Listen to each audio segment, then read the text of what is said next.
श्रोतेहो नमस्कार. महाराष्ट्र राज्य खादी व ग्रामोद्योग मंडळ ही एक अतिशय महत्त्वाची संस्था राज्यामध्ये आहे. त्याला एक खूप मोठा इतिहास आहे, तिथल्या वास्तूला एक खूप मोठा इतिहास आहे आणि त्याचे सभापती श्रीयुत रवींद्र साठे इथे स्टुडिओमध्ये आलेले आहेत. स्वागत आहे तुमचं आकाशवाणीच्या स्टुडिओमध्ये.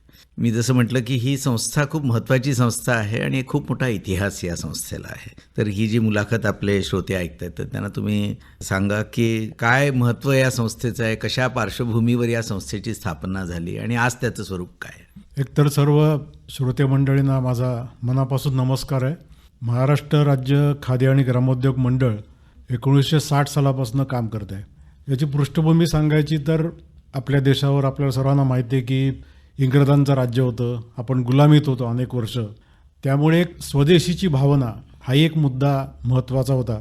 त्यामुळे या सगळ्याचं श्रेय, खादी या विषयाचं श्रेय महात्मा गांधींकडे जातं.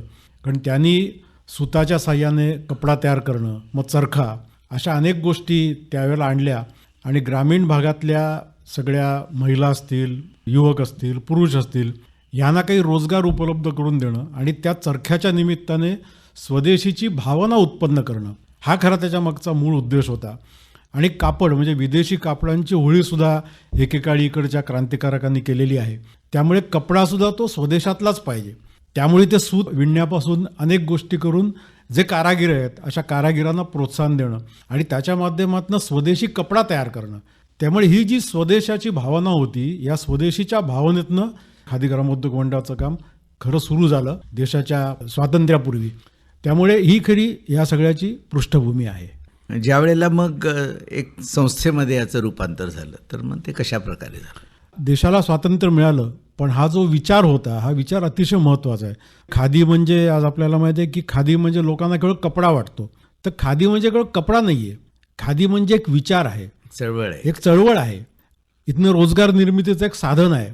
पर्यावरणाचं संतुलन राखणं हाही एक खादीचा विचार आहे. त्यामुळे हा विचार अधिकाधिक लोकांपर्यंत कसा पोहोचेल आणि प्रत्यक्ष व्यावहारिक जीवनात तो कसा आणता येईल याच्यासाठी खादी मंडळ आहे. त्यामुळे देशाला स्वातंत्र्य मिळण्यापूर्वी खादीचं काम सुरू झालं होतं, पण देश स्वतंत्र झाल्यानंतर देशातल्या ग्रामीण भागात विशेषतः म्हणजे गांधींची जी कल्पना होती की खेड्याकडे चला किंवा आपण म्हणतो की स्वावलंबी खेडं व्हावं. त्यामुळे लोकांना त्यांच्या त्यांच्या ठिकाणी ग्रामीण भागातच रोजगार उपलब्ध करून देणं आणि म्हणून ही एक मोठ्या प्रमाणात ही चळवळ म्हणा, संस्था म्हणा, संघटना म्हणा, ही सुरू झाली. त्यामुळे याचं मुख्य काम तुम्ही मला विचाराल तर खादीच्या माध्यमातून अनेक जे छोटे छोटे उद्योगधंदे आहेत, ज्याला ग्रामोद्योग म्हणतो, ज्याला कुटीरोद्योग म्हणतो, असे कुटीरोद्योगांना चालना देणं आणि ती स्थानिक गावातल्या युवकाला असेल, बेरोजगारांना असेल, महिलांना असेल, अशांना ती संधी उपलब्ध करून देणं, त्याचं मार्गदर्शन करणं. आणि जे छोटे छोटे कारागीर आहेत, अनेक कारागीर आहेत आपल्या महाराष्ट्रात, त्यांच्याकडे कला आहेत. जसं 12 बलुतेदार संस्था आपण एकेकाळी म्हणतो, या सगळ्या कला आहेत. त्यामुळे या सगळ्या कारागिरांना, ग्रामीण कारागिरांना ही उत्तेजित करणं, त्यांना प्रोत्साहन देणं आणि एवढंच नव्हे तर ते जे माल उत्पन्न करतात, त्यांचं जे उत्पादन असतं, या उत्पादनाचं सुद्धा विपणन, ज्याला मार्केटिंग म्हणतो इंग्लिशमध्ये, याच्यासाठी तो सोय उपलब्ध करून देणं हे खरं खादी मंडळाचं काम आहे. त्यामुळे स्वातंत्र्यानंतर ह्या सगळ्या गोष्टी होण्याकडे खादी मंडळ हे काम करत आहे. शासन कशा पद्धतीने याच्या मागे उभं आहे. एक तर भारतात प्रत्येक राज्यात खादी मंडळाची स्थापना झालेली आहे. महाराष्ट्राचा विचार केला तर खादी मंडळ एक स्वायत्त आहे. म्हणजे सरकारची अनेक जशी महामंडळ असतात तसं हे महामंडळ नाही आहे, तर हे स्वायत्त आहे. आमच्या मंडळाची, खादी मंडळाची एक स्वतंत्र घटना आहे. खादी मंडळाने काय काय काम केलं पाहिजे या घटनेत सगळी तरतूद केलेली आहे आणि सरकारच्या उद्योग विभागाशी जोडलेलं आहे. त्यामुळे आमचे पालकमंत्री, या राज्याचे उद्योगमंत्री ते या खादी मंडळाचे पालकमंत्री असतात. पण खादी मंडळ एक स्वतंत्र बोर्ड आहे, याचे 5 विश्वस्त आहेत, ज्याला बोर्ड ऑफ डायरेक्टर्स म्हणून. त्यामुळे हे मंडळ अनेक गोष्टी ठरवत असतं. मंडळाला काही संपूर्ण अधिकार दिलेले आहेत काही गोष्टींच्या बाबतीत. त्यामुळे असं स्वायत्त असं मंडळ हे काम करत आहे. तुम्ही लेखन करता, विचार करता आणि तुम्ही अशा पद्धतीच्या कार्यामध्ये कसे आलात. एक तर मला अनेक वर्ष एका सामाजिक संस्थेत काम करण्याचा अनुभव होता आणि अचानक एक दिवस राज्याचे उपमुख्यमंत्री माननीय देवेंद्र फडणवीस आहेत, त्यांनी मला सांगितलं की तुमच्याकडे आता आम्ही एक मोठी जबाबदारी देतोय आणि म्हणून त्यांनी 1 डिसेंबरपासून माझ्याकडे खादी मंडळाचं काम दिलं की त्यांनाही या विषयाचं महत्त्व हे पटलेलं आहे आणि खादी मंडळाचं काम हे ग्रामीण भागाशी जोडलेलं आहे. म्हणजे अगदी ग्रामीण युवकाशी किंवा ग्रामीण नागरिकांशी ज्याचा थेट संबंध येईल अशा प्रकारे आमचं काम आहे. त्यामुळे ह्या सगळ्या मंडळाला एक दिशा देण्यासाठी त्यांच्या मनात होतं की याला एक ऊर्जितावस्था पुन्हा आणायची आहे. या सगळ्याचं खरं ज्याला आपण म्हणू की श्रेय जातं आपल्या देशाचे प्रधानमंत्री आदरणीय नरेंद्र मोदी यांना. कारण खादी विषय तशा दृष्टीने लोकांच्या समोर नव्हता. 2014 साली जेव्हा नरेंद्र मोदींनी देशाची सूत्र हातात घेतली त्यावेळेला त्यांनी या विषयाला प्राधान्य दिलं, या विषयाला प्रोत्साहन दिलं. आणि खादी म्हणजे केवळ कपडाच नव्हे, आता आम्ही मधमाशा पालनासाठी सुद्धा लोकांना आम्ही जागृत करतो, त्यांचे मेळावे घेतो, प्रोत्साहन देतो. त्यामुळे त्यांच्या डोक्यात तर या सर्व देशात मधुक्रांती ही होणं आवश्यक आहे असं पंतप्रधानांनी म्हटलं. त्यामुळे खादी विषय जो एक दुर्लक्षित गेलेला होता एकेकाळी त्याला पुन्हा ऊर्जितावस्था ही नरेंद्र मोदींनी आणलेली आहे देशात, हे आपण लक्षात घेतलं पाहिजे. आणि महाराष्ट्र एक त्याचा एक छोटासा भाग आहे. महाराष्ट्रातल्याही आपल्या मंडळींना वाटलं की याला ऊर्जितावस्था आणायला पाहिजे, याच्याकडे नीट लक्ष द्यायला पाहिजे आणि म्हणून त्यांनी माझ्यावर जबाबदारी सोपवली. जशी रस्किन यांची कल्पना आहे की टू द लास्ट, शेवटल्या माणसापर्यंत, तर तुम्ही ज्या वेळेला ह्या मंडळाचं सभापतीपद स्वीकारलं आणि आपलं राज्य इतकं मोठं आहे, त्याच्यामध्ये खेड्यामध्ये विखुरलेली लोकसंख्या आहे, या सगळ्यांच्या प्रश्न अडचणी काय त्याच्यावर करता येईल हे सगळं जेव्हा तुमच्या मनामध्ये येत होतं, त्यामुळे आपण जे म्हणतो की somewhere we have to start, तर ते तुमच्या डोळ्यासमोर काय होतं? तसं आहे की खादी मंडळाचं काम तशा अर्थाने एक ज्याला आव्हानात्मक म्हणू अशाच प्रकारचं एक काम होतं किंवा आहे. कारण हा आर्थिक विषयाशी जोडलेला विषय, लोकांच्या रोजगाराशी विषय जोडलेला आहे. एकूण बेरोजगारी घालवण्यात ज्याचं मोठं योगदान होऊ शकतं असं खादी मंडळाचं काम आहे. त्यामुळे याचा पूर्णत्वाने मी अभ्यास केला. माझे अनेक सहकारी आहेत खादी मंडळातले, यांच्याशी मी कायम सल्लामसलत करत असतो. आमचं खादी मंडळाचं बोर्ड आहे, या बोर्डाचे अनेक बैठका आमच्या होत असतात. या सगळ्यातनं मला असं जाणवलं की खादी मंडळाचं काम खूप महत्त्वाचं आहे. महाराष्ट्राच्या एकूण विकास प्रक्रियेत किंवा महाराष्ट्राची आर्थिक प्रगती करायची तर त्याच्यात खादी मंडळाचं हे महत्त्वाचं योगदान राहू शकतं. आणि म्हणून आमची अनेक प्रकारची कामं आहेत. जसं पंतप्रधान रोजगार निर्मिती योजना आहे, मुख्यमंत्री रोजगार निर्मिती योजना आहे. ह्या योजना सगळ्या खादी मंडळाच्या माध्यमातून ह्या महाराष्ट्रात त्याची कार्यवाही होते. त्यामुळे ठिकठिकाणी ह्या योजनांबद्दलचे मेळावे जागृती करणं, लोकांना कोणत्या कोणत्या योजना आहेत त्या समजावून सांगणं. म्हणजे मला सांगायला आनंद होतो की गेल्या वर्षी आम्ही या योजनातनं 20,000 तरुणांना किंवा 20,000 लाभार्थी आपण ज्याला म्हणू गेल्या वर्षभरात त्यांना रोजगार मिळाला. त्यामुळे ही खूप मोठी उपलब्धी आहे असं मला वाटतं. दुसरं आमची ताकद एक आहे ती मध. म्हणजे संपूर्ण देशात जिथे नसेल असं महाराष्ट्रात मध ह्या विषयासाठी आमचं स्वतंत्र संचालनालय आहे, जिथे प्रत्यक्ष मध खरेदी केली जातो आणि मधावरची प्रक्रिया केली जाते. मधावरची अनेक बाय प्रॉडक्ट्स ज्याला आपण म्हणतो अशांचाही तिथे विचार होतो.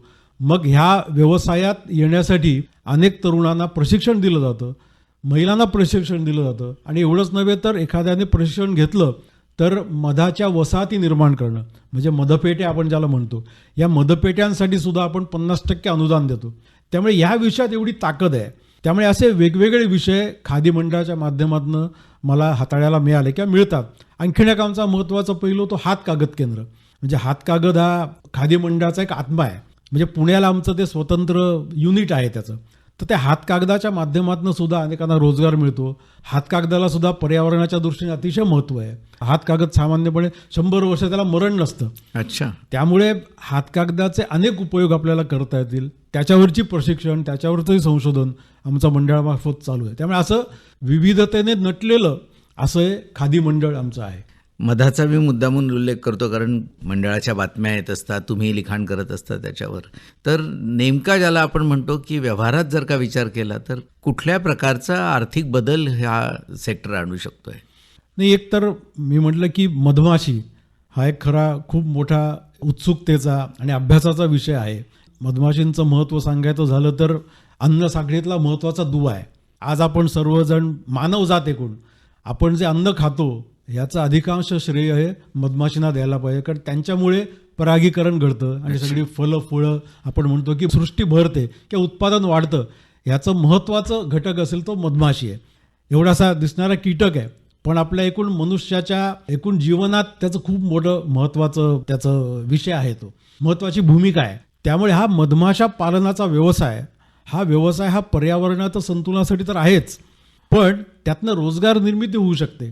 पर्यावरणाचं संतुलन तर आहेच, रोजगार निर्मिती होऊ शकते. मधाची वेगवेगळी प्रॉडक्ट्स जी आहेत ती सुद्धा आहेत. म्हणजे मधमाशीचं विष सुद्धा महत्त्वाचं आहे. अच्छा. म्हणजे मध जसा महत्त्वाचा आहे तसं मधमाशीचं विष महत्त्वाचं आहे.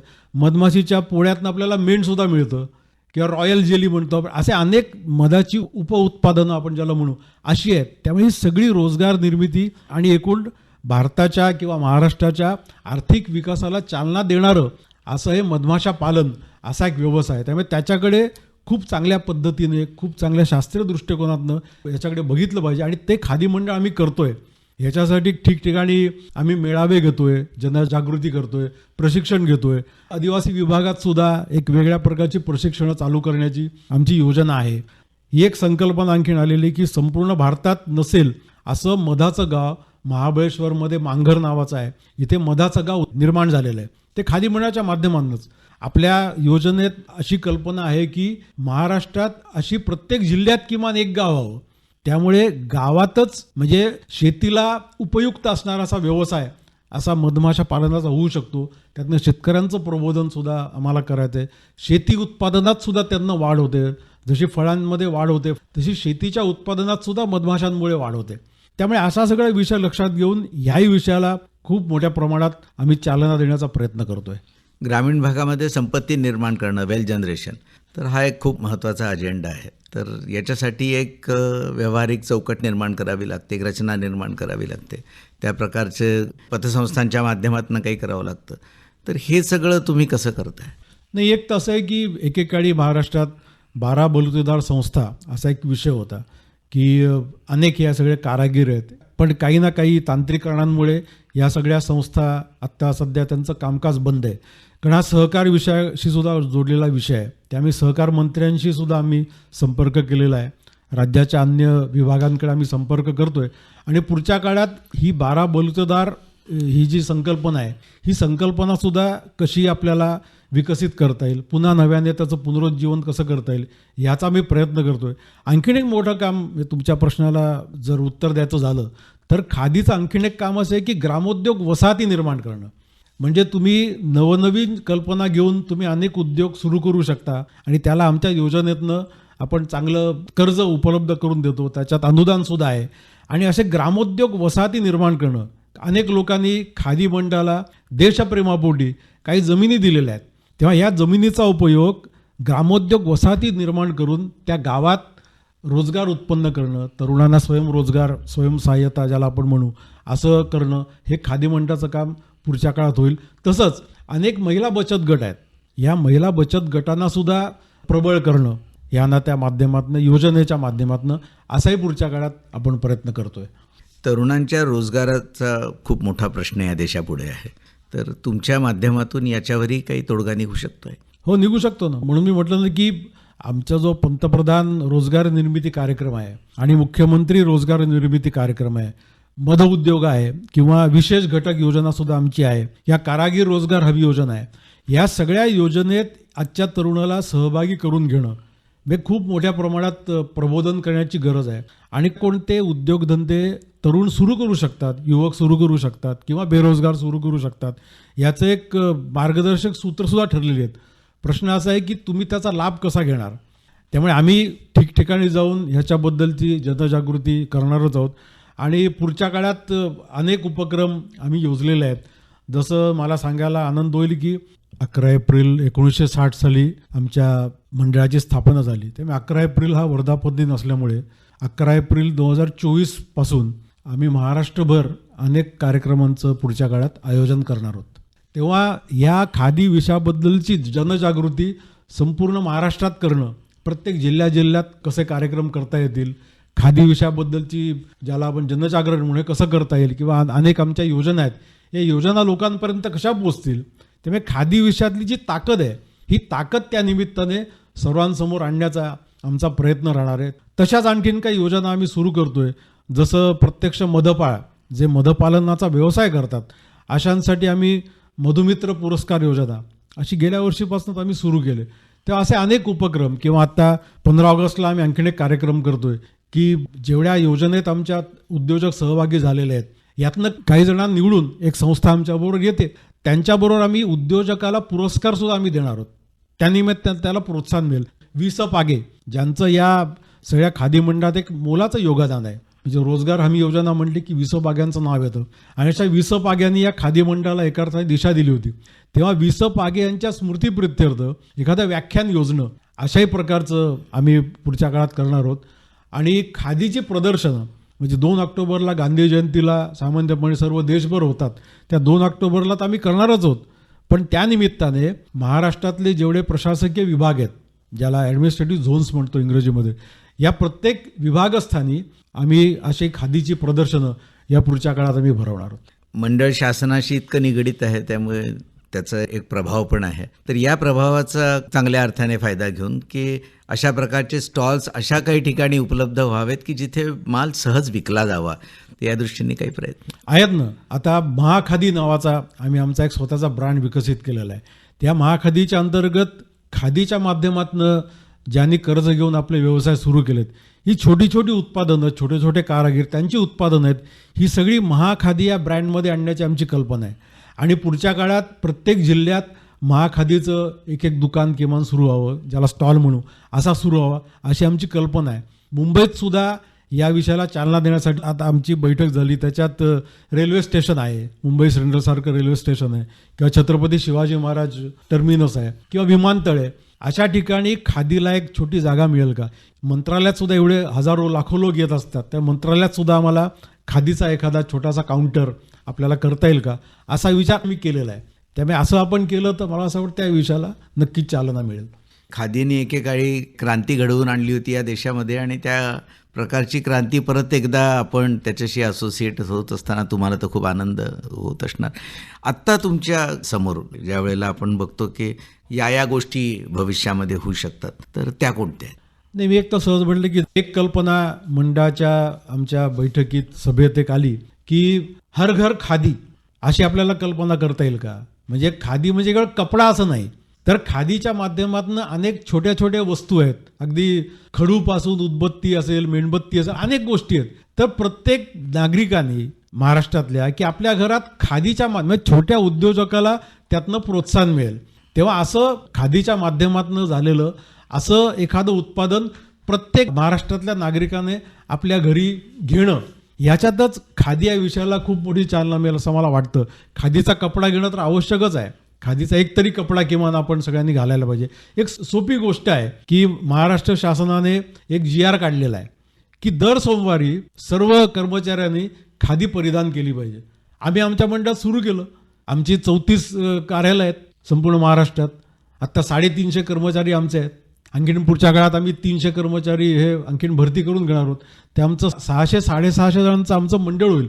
तर आम्हीच ठरवलं की दर सोमवारी सर्व कर्मचाऱ्यांनी खादी परिधान करायचं. तुम्ही शर्ट घाला, तुम्ही पॅन्ट घाला, महिला असतील तर त्यांनी खादीचा पेहराव वापरा, खादीचा रुमाल वापरा. एक कुठचं तरी आपण खादीचं उत्पादन असेल कपडा म्हणून असं दर सोमवारी परिधान आपण केलं पाहिजे. आणि आमच्या कार्यालयात ते सुरू केलेलं आहे. ते असंच जर प्रत्येकाने ठरवलं, जसं आपल्या देशाचे पंतप्रधानांनी म्हटलं होतं की प्रत्येकाने खादी खरेदी करा, तर त्यांच्या आव्हानाला मान देऊन अनेक जणांनी खादी कपडे खरेदी केलेले आहेत. तसंच महाराष्ट्रातल्या जनतेने सुद्धा अशा खादीच्या उत्पादनाला जर प्रोत्साहन दिलं तर मला असं वाटतं की खूप मोठी क्रांती या सगळ्या महाराष्ट्रात होईल. त्यामुळे हा साधा अगदी छोटासा उपक्रम आहे असं मला वाटतं, तो सर्वांनी केला पाहिजे. आणि खादीकडे आपण सततच एक चळवळ म्हणून बघत आलेलो आहे, आणि त्याच्याहून एक पाऊल मी पुढे जाऊन असं म्हणेन की ही एक जीवन पद्धती आहे, फक्त हे काही कापड नाही आहे. आणि ज्या उदात्त हेतूनी हे सुरू झालं तर तुम्ही त्याला पुढे घेऊन जात आहे, तर त्याच्याबद्दल तुम्हाला शुभेच्छा देतो. आणि एक अशी आपण अपेक्षा व्यक्त करूया की या तुमच्या मंडळाच्या वेगवेगळे जे उपक्रम आहेत त्या माध्यमातून महाराष्ट्रातले सर्व प्रकारचे महिला, तरुण, ग्रामीण भागातली जनता ही सगळी त्याच्याशी असोसिएट होईल, तुमच्याबरोबर येईल. आणि एक वेगळ्या पद्धतीची एक जी अर्थव्यवस्था आपल्याला अपेक्षित आहे की रोजगार निर्माण व्हावा आणि तो डिसेंट्रलाइज पद्धतीने व्हावा, तेही होईल. तुमच्या उपक्रमांकरता परत एकदा शुभेच्छा देतो आणि तुमचे आभार मानतो. नमस्कार. धन्यवाद.